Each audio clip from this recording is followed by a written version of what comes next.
What's your relationship with Adin Ross right now? I'm worried about him. He went to hospital, I heard. Yeah, what? There's rumors he's at the compound right now. At my house? Yeah. Impossible. You're hiding him. You're hiding him is what I heard. He's training. I don't know where he's gone. I've actually messaged him a few times. I don't know where he's gone. I like Adin, but he's a perfect example. He is a perfect example of why you can't give people money early. Really? Well, look at him. He's a kid. He doesn't do any real work. He sits on streaming websites, fucking gambling, a dumbass. He keeps going on and off drugs and just being an idiot. Falling in love with whores, breaking up and going on and off drugs, getting fat, putting on loads of weight. Like he's too young to get rich. You can't give a kid a $50 million streaming contract. People consider me smart and wise. I appreciate that. But at 19, I was a dickhead. Yeah. Who isn't? When did you You're stop? a kid. When did you stop becoming a dickhead? Well, I don't know where to stop. Some people argue it's still going. Yeah. when I'm 19, I couldn't have dealt with money. Yeah. I wouldn't be the man I am today if I got rich at 19. Thank God I didn't. Yeah. The best thing that can happen to you is you spend your 20s broke and you get rich in your early mid 30s. And then you can spend your 30s, 40s, 50s rich. You can still get a 19-year-old girlfriend at 49. It doesn't. You know, I often wonder. Okay. You're born on the fields of Mongolia somewhere amongst the wheat, and you learn to ride a horse, and you drink milk from the yak, and you learn how to fight, and you become a good archer, and then you put your group together and decide to fuck with the people near you, and you start conquering lands. Then what you do is your daughters, you marry them off to the leaders of these foreign lands, so they become like part of your family. So you integrate them. So you go to the kings that you conquer and say, you can stay king, but you'll marry my daughter, and you're the king, but I'm the real king, and you'll obey me. And you get a larger and larger empire by horseback. And you ransack places very far away, like Iraq. And with this huge empire, I wonder what makes you want to still try and siege a city like Vienna, because Vienna in Austria is extremely far from Ulaanbaatar in Mongolia, but you're just Genghis Khan, aren't you? So you have all the land you could possibly ever have. You'll never see all the lands that you own. You can't even travel that far. You're way back there in Mongolia, and you've heard a message which has taken 4 months to come to you by horseback that you've reached a city called Vienna in Austria, and it's a walled city, and the Christians are going to try and defend it, and hundreds of thousands of men are going to die if you try to siege it. And you still say, fuck it, I want it. Why? Yeah, why? Well, why? That's exactly the question. You're talking about the code in the matrix because you're talking about the crypto coin. You're talking about the court case. You're talking about the target on my head and all these things. It's a much deeper question than that. Why do some men do what they do? Why did Elon decide to put rockets in space instead of just retire? He was rich after PayPal. Why? That's fair. Why did Alexander the Great need all that land? Why did men go to the Antarctic to try and cross the icy, barren, empty plains and freeze to death to just be the first men who did it? Why do that? You can't even put it on Facebook back then. Who gives a shit? Some men are built different, sir. Some men want to do it because it hasn't been done. And that is the reason why. They do not need much more motivation than the fact they will be first. There isn't much motivation to get on a rocket and be the first man on the moon, because the probability is you're going to die or get stuck up there and never make it back. Or even if you do go and you do come back, half the people on Earth won't believe you went at all. So why would you do that unless you're just that kind of guy? The fact that you will say to me, but it puts a target on your head, shows me that God will never, ever give you my position of influence, because along the way, you will have so many chances to be a pussy, which you will take, which will prevent you from ever getting to my echelon of capability and influence and power. Because if I gave a fuck about having a target on my head at all, I wouldn't be sitting here right now. And I wouldn't have the ability to do the things I can do. That's fair. So I don't care. Would you want to be in charge of a country? Well, this is why they're trying to put Trump in jail right now. Why are they trying to put Trump in jail? Because they know they can't buy him, and they don't want anybody in charge who doesn't listen, because the president isn't in charge of anything. How did they let him get in the first time? Well, that's an interesting question, and I'll answer it. I think it was an anomaly. Really? Of course. The press and the newspapers, everyone was saying he had a 1% chance. Yeah, no Hillary chance. was supposed to win. They probably rigged the votes a little bit, but not too much. And the press have already said it's a foregone conclusion. And we said he's racist. And we said he grabs girls by the pussy, so it'll be fine. And when he won, they were like, fuck. Yeah. Can't let that happen again. Get new voting machines, someone. They changed it all. But Biden won. So what's going to happen this time? I don't know. I mean, we all know what the outcome should be. But then you have to ask yourself a question. And I'm not insinuating anything. I'm just asking questions as a adult. If you're allowed to do. Of course. If the American empire will drone strike people at random, which has been proven they will do. If they'll kill people with impunity, which we know they do.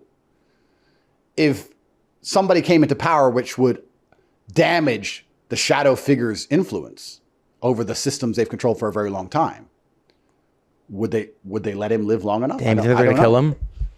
I'm asking a question. I don't know. Did they assassinate John Kennedy? I have loyalty to my students, and my students will never lose because my students believe in me. And power is loyalty, and loyalty is power. And that is why I understand I must be absolutely loyal to my students. I have an obligation to them.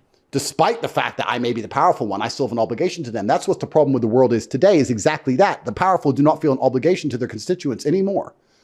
Any political leader in the West, does not wake up and say, I have to do what my constituents want. Do you think it used to be that way? Of course it did. And what changed? Well, it changed. A lot of things changed. I have to be very careful what I say, but they used to have repercussions for their actions. And now they don't. And then you understand, when you look at the system deeper, or you're unfortunate enough to see the system at the level I've seen it, you realize they don't work for you. They use you as an excuse, and they tell you what you want to hear so they can get into power, and then they end up working for the banks and the money and the control. So you're sitting there saying, why are they not doing what I want them to do? I am their constituent and they're my representative. They don't represent you. They represent a bank somewhere. They represent the large pools of finance. This is the reality of it. But in days of old, the leaders of armies would charge first on their horse. Now they sit back, right? They sit in Congress and they send other young men to die while their son stays home, and they stay home. But they send other young men to die, and they talk about patriotism and how important it is. And they send young men to go get blown up in a ditch. Anyone who still falls for that is heavily psyoped. This is why psyops are so dangerous. If you're stupid enough now to go fight in the American army to defend banking interests, you're a dumbass. But if you're going to go do it, then go do it. I mean, some people can be psyoped. Goodbye. Do it. But in days of old, if the leader of a country wanted to go to war, he had to go to war first. Which is also crazy. But this is also one of the reasons I have so much pull. This is what the Matrix doesn't understand about me.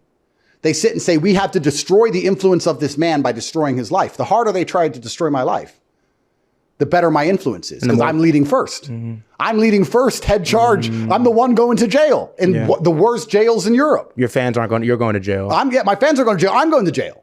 So they're like, Andrew he's legit. That's the difference between me and everybody else, because everyone else would be sitting at the back somewhere and say, hey guys, you go to jail, you go tell the truth. And I'm not doing that. You're the one doing it. I'm the one doing it. Interesting. So I never thought about that. Okay, what is right and what's wrong? Right and wrong is capability, because the victor is always right. The winner is always right. Is that true? Well, of course it is, because all of our narratives we hold are based on the winner writing the history books, right? We decided who the good guy was because the good guy won the war. A bad guy's never won a war. Well, that's because they're both bad and they're both good, and whoever wins just paints the pictures like they were the good guy and the other person was the bad guy, because their narrative reigns supreme. So really good guys always win war. So then you say, well, who's right and who's wrong? If he would have killed me, he would have been right. But he didn't. But this is the reality of the world. The reality of the world is the capability for violence. And this is what makes you right. The reason the American empire gets to be right globally around the world, the reason they get to decide what happens on certain issues, the reason they get to choose political leaders for other countries and start wars and end them in a whim, is because they can destroy everything. Because they have the capability for violence, that makes them right. So nothing else matters. But if he killed you, but then went to prison, got the death sentence, wouldn't you kind of be painted as right? Well, he wouldn't get the death sentence. Right and weak? He wouldn't get the death sentence in the UK. And I don't think I would be painted as right. Perhaps the world we live in, we often say we see the world as we see ourselves, right? So what you just said is very telling. You're saying that if I was murdered, I would be seen as right. Because what you're thinking is that if someone murdered me, people would have sympathy for me and I'd be seen as correct and right, potentially. Whereas I see things the other way. Okay. I see the world the way I see myself. And if I got murdered, I'd be seen as wrong. He would tell everybody there was a disagreement over X amount of money. He had to go and now he's gone. And everyone would agree with him. Well, he should have paid you then or whatever. So it's your view is based on your position and yourself and your mind. In my world experience, I think that if you lose, nobody really has sympathy for you and nobody thinks you're right. I think if you lose, you just lost. And the person who wins gets to paint the narrative ultimately and completely. That's how I think the world works. He would have been absolutely right if I bled to death. Then he would be right. Do you love America? Well, that's an interesting question. I'm in the middle of a very delicate judicial process. Yeah, you are. And there are rumors that it was instigated by perhaps the number one superpower on the Really? planet. So I have to be very careful what I say. You think that's true? Well, No way. if you're going through life Yeah. in LA with that haircut, What do you think of my haircut, by the way? shit, thinking that everything is just fair. Like your view of the world is just like there's a judge and there's a lawyer and there's the police and everything's just fair. I'll put this to you. People can't even play a basketball game without a referee because if there's no referee, they cheat. For a basketball game, now you're going to talk about elections, controlling a country. You're going to talk about war. You're going to talk about some of the most famous people on the internet pushing ideas that you don't like or going against your narratives. And then you have to sit there and analyze as a professional and say, would there be some degree of cheating or snakery involved in this? It doesn't take much research to understand how governments have always worked throughout history and how they're currently working now. They want certain things done, and they're not going to let their own laws get in the way. So if you're the most famous man in the world at the time, I got arrested. I was the most Googled man on the planet. You were. I was the most Googled man on the planet with the number one demographic they're most afraid of, which is military-age males, because they want them to go die in ditches or build the roads and build the bridges and work jobs and pay taxes and be depressed and miserable because there's no future for most men, which is why everyone's gambling on shitcoins in the first place, because they understand that if they go and get an engineering degree, they're never going to have any money. So there's no point becoming an engineer. So when the bridge collapses in Baltimore, it takes 9 years to build a bridge in the most powerful country in the world because we have no engineers, because everyone's gambling on shitcoins instead. And I don't blame them because they're trying to escape the matrix, because the matrix is worst for military-age males. And I'm telling this to them, and they want to get rid of me. Do you think I've needed to ever have committed a crime? Do you think I've needed to have done anything wrong? Or do you think someone can just make a phone call and someone can say, you know, just fix it?